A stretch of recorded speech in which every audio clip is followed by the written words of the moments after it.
चाय पीते समय इस गैंगस्टर आदमी को अचानक पता चला कि उसके सामने वाली लड़की अपने बर्गर में उसी तरह फ्राइज डाल रही थी जैसे उसकी बेटी बचपन में डालती थी। हालांकि उसने कई साल पहले अपनी बेटी को एक कार दुर्घटना में मरते हुए देखा था। उसे लगा कि वह बस कल्पना कर रहा है, लेकिन अगले ही पल वह लड़की अचानक आदमी के पास आई और उसी तरह से बर्गर छकने के लिए दे रही थी जैसे बचपन में उस आदमी की बेटी छकने के लिए दे रही थी। पता चला कि 18 साल पहले उस आदमी ने ढेर सारा खजाना लूटा था और अपनी बेटी को तोहफे में सबसे कीमती सोने का हार दिया। हालांकि पुलिस ने उसे पकड़ने के लिए उसका पीछा कर लिया थी, लेकिन पीछा छुड़ाने के लिए आदमी ने एक्सीलेटर दबाया और भाग निकला। अंत में तेज स्पीड के कारण विपरीत दिशा से आ रही कार से टकरा गया। जिस समय उस आदमी को पकड़ा गया, उसने अपनी कार में विस्फोट होते हुए देखा और उसने सोचा कि उसकी बेटी मर गई है, लेकिन वह नहीं जानता था कि जिस कार से वह टकराया था उस कार में भी एक पिता और बेटी थे। कार टकरा जाने के कारण उस आदमी की बेटी ने अपनी जान गंवा दी थी। आदमी ने निराशा में एक छोटी लड़की की रोने की आवाज सुनी। एक्सीडेंट में आदमी ने अपना एक पैर बलिदान कर दिया। महत्वपूर्ण क्षण में उसने छोटी लड़की को कार से निकाल लिया था और कहा कि मेरी बेटी पहले से ही 3 साल की थी और अब से तुम मेरी बेटी। पलक झपकते ही 15 साल बीत गए और वह आदमी आखिरकार जेल से रिहा होकर अपनी आजादी वापस पा लिया। वह हमेशा अपनी बेटी की मौत का दोष उस कार के मालिक पर डालता था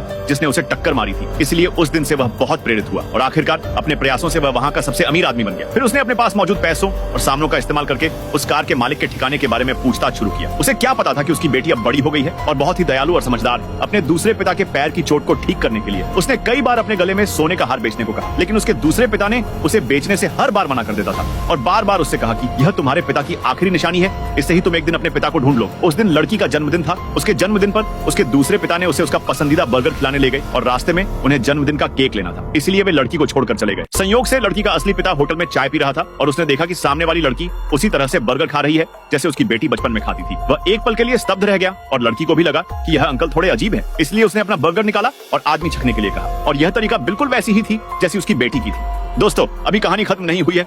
अगर आगे देखना है, सब्सक्राइब करके नेक्स्ट पार्ट लिखो।